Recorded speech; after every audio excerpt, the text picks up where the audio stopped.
Hello children, today we will start chapter number 6. The name of the chapter is Every Drop Counts. Here the drop directly symbolizes water. In this chapter we will try to understand the importance of water and how the people in ancient times were taking care of water. Here is a short story of Ghatsi Sar. This is a picture of Ghatsi Sar. Sar means a lake. King Ghatsi of Jaisalmer got it made 650 years ago with the help of the people. All around the lake there are ghats with steps leading to the water, decorated verandas, large halls, rooms and much more. People came here to celebrate festivals and for programs of music and dance.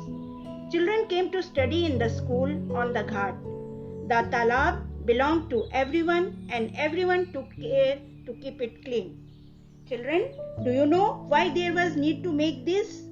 Why King Ghatsi thought about it? Rajasthan suffers from shortage of water. There is hardly any rain there. King wanted to do something for his people. So he thought and planned with his ministers to preserve the rainwater. So he made this lake and water was used by the people. This picture is related to the lake. One can see beautiful architecture and the smart engineering. Rainwater collected in this lake spread over many miles. It was made in such a way that when the lake was full, the extra water flowed into another lake at a lower level.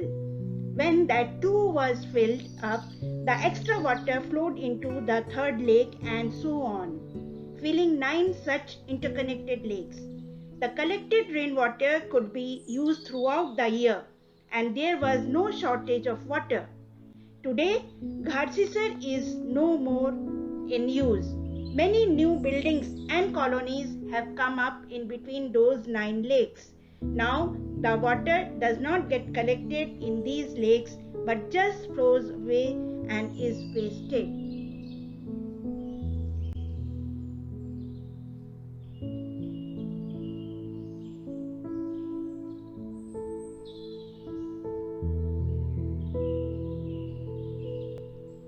Here is a story of El Biruni. This extract is taken because it is related to the chapter. More than 1,000 years ago, a traveler came to India. His name was El Biruni. The place that he came from is now called Uzbekistan. El Biruni carefully observed and noted down the details of all that he saw. He wrote especially about those things that he found very different from his own country. Here is a part of what he wrote about the ponds of that time. The people here are very skilled at making ponds. My countrymen would be surprised to see them. They pile up huge rocks and join them with iron rods to build chabutaras all around the lake. Between these, there are rows of long staircases going up and down. The steps for going up and coming down are separate, so there is less crowding. He has described and appreciated about the skills of people living here.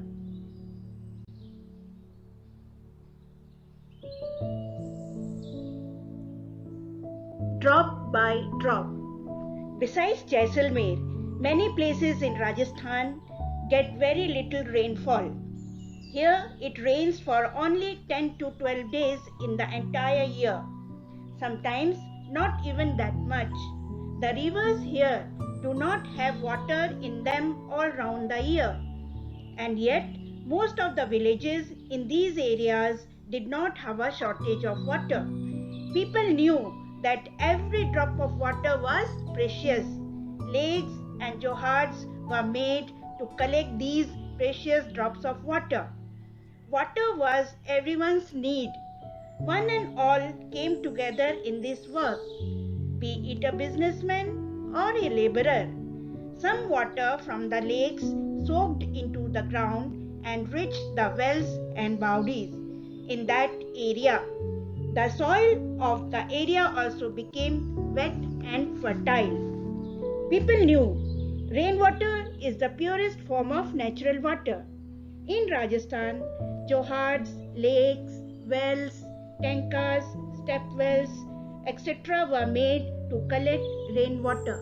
You can see the picture of a johad and a tanka. Rainwater harvesting. Children, do you know why people were harvesting the rainwater? Yes, to use it in future. Every house had a system to collect the rainwater. Look at the picture on your right. See how the rainwater that falls on the roof goes through the pipes to the underground tank. People stored the water for later use. Step well. Here is a picture of step well. By looking at the picture, we can see steps go down several stories deep. Step wells were constructed to collect the water which can be used later. People used to go down the steps to take water instead of drawing water up. So these are known as step wells. Long ago, people used to make long journeys with their caravans of animals and goods. People felt it was a good thing to give water to thirsty travelers.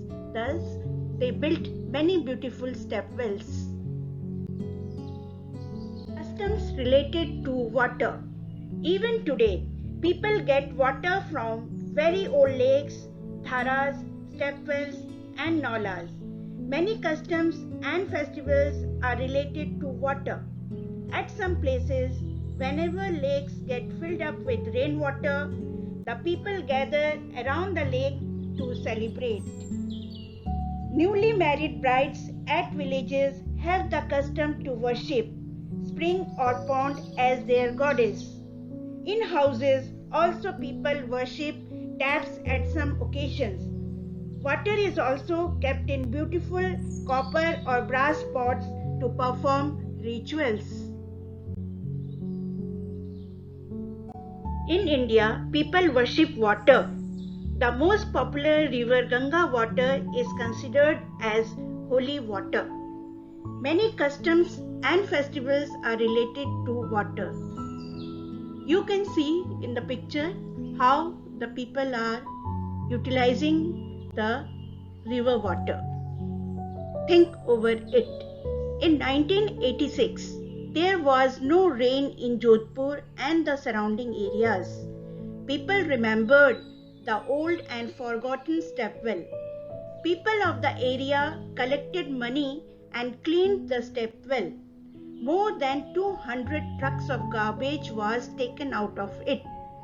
The thirsty town got water from the step well. After a few years, it rained well, and again the step well was forgotten. Children, see, whenever we are facing trouble, we remember all these. But we have to be aware of the importance of water at all times. We should not waste water.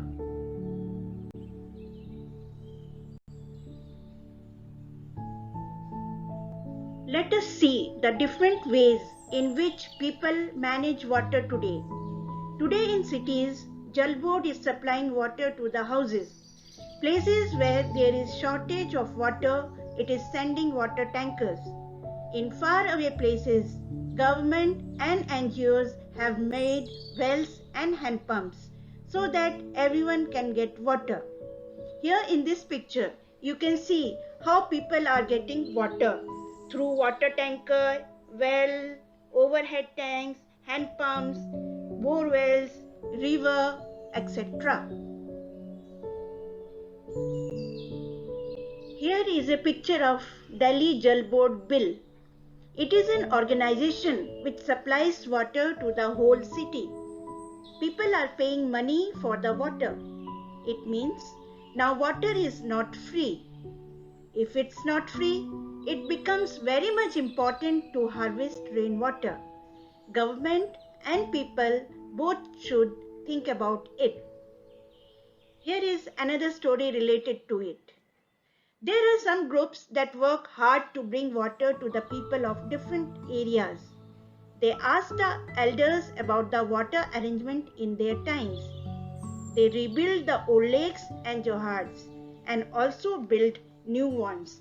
Let us see how the group called Tarun Bharat Sangh helped Darki Mai.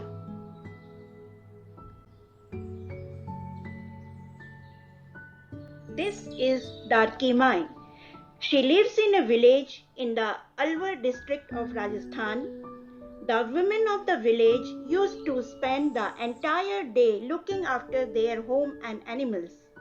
Sometimes it took them all night to pull water from the well for the animals.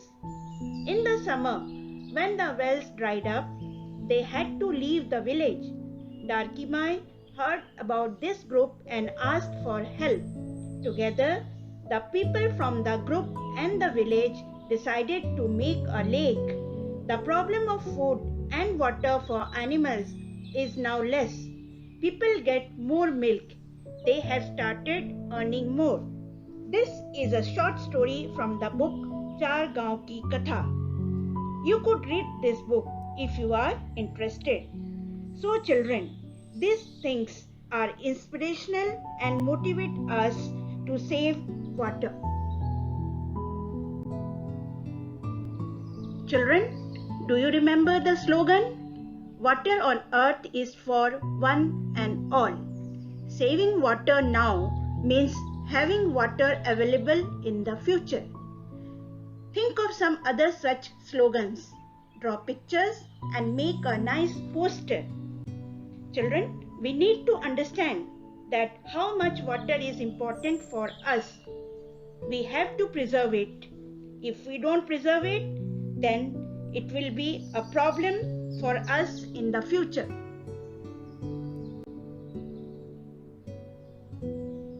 Thank you, children. Hope you enjoyed learning. Remember, every drop counts. Be water conscious.